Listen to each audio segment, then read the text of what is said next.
The Tendrils of the Basement. The basement of the ancient Victorian house had always been a source of dread for Sarah. Growing up in the house, she had spent countless hours playing in the garden and exploring the attic, but the basement was strictly off limits.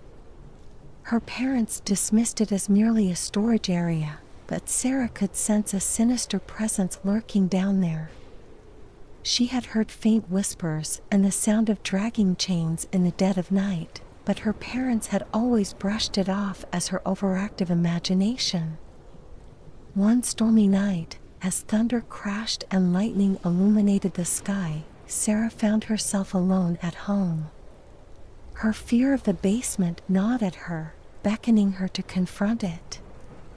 Summoning her courage, she descended the rickety stairs, each step producing a bone-chilling creak that mingled with the howling wind outside. The air was heavy, damp, and reeked of decay, while a lone, flickering bulb cast eerie shadows on the walls, revealing disturbing patterns that resembled twisted faces in torment.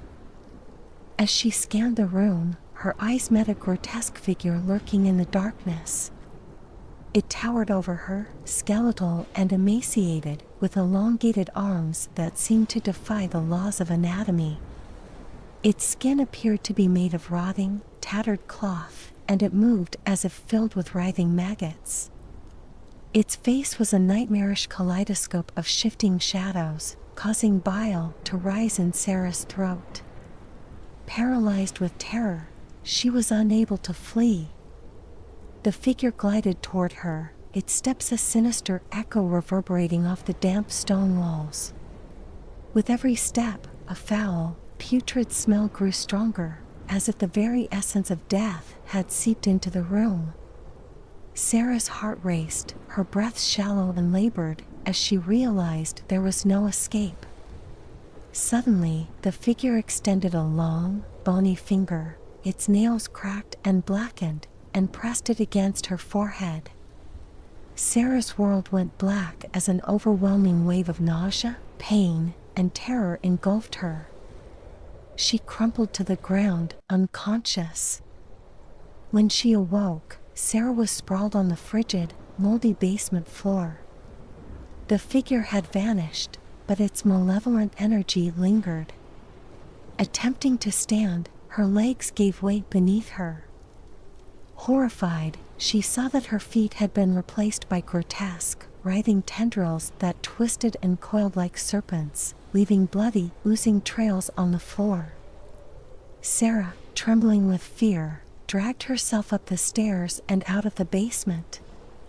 She could feel her humanity slipping away, leaving her with nothing but a shell of her former self.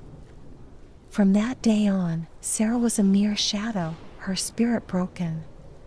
She became reclusive and distant, retreating to her room as her refuge. Each night, the figure's haunting whispers echoed through the house, a constant reminder of its presence in the basement. The voice, like a symphony of suffering souls, permeated her dreams, dragging her further into darkness.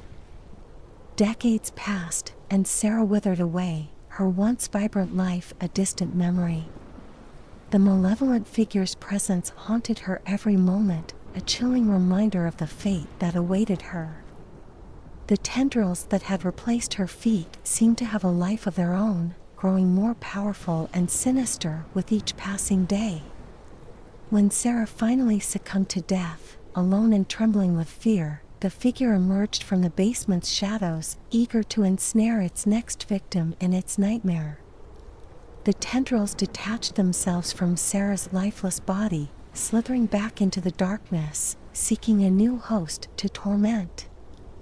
The figure emerged from the basement's shadows, a twisted smile stretching across its ever-shifting face. It could sense the fear in the air, the anticipation of the fresh souls it would soon claim.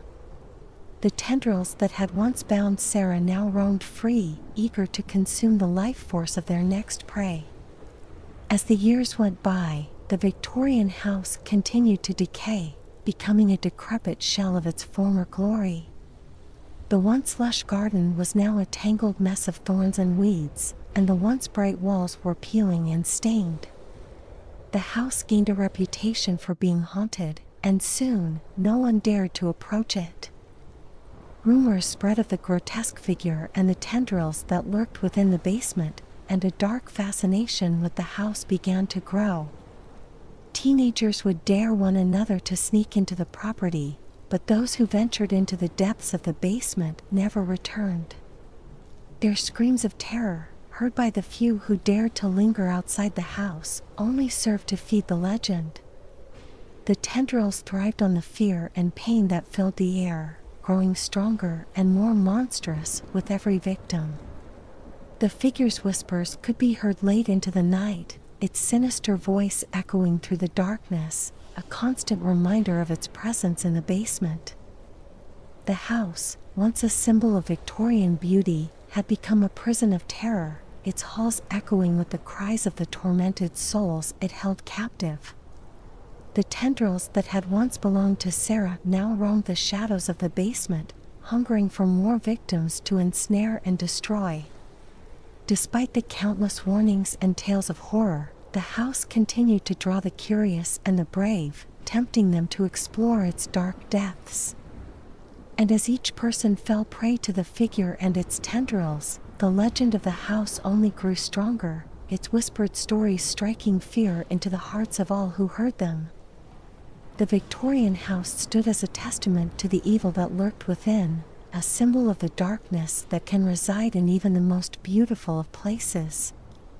And as the tendrils of the basement kept on their relentless hunt for new souls, the figure watched from the shadows, patiently waiting for its next victim to step into its nightmare.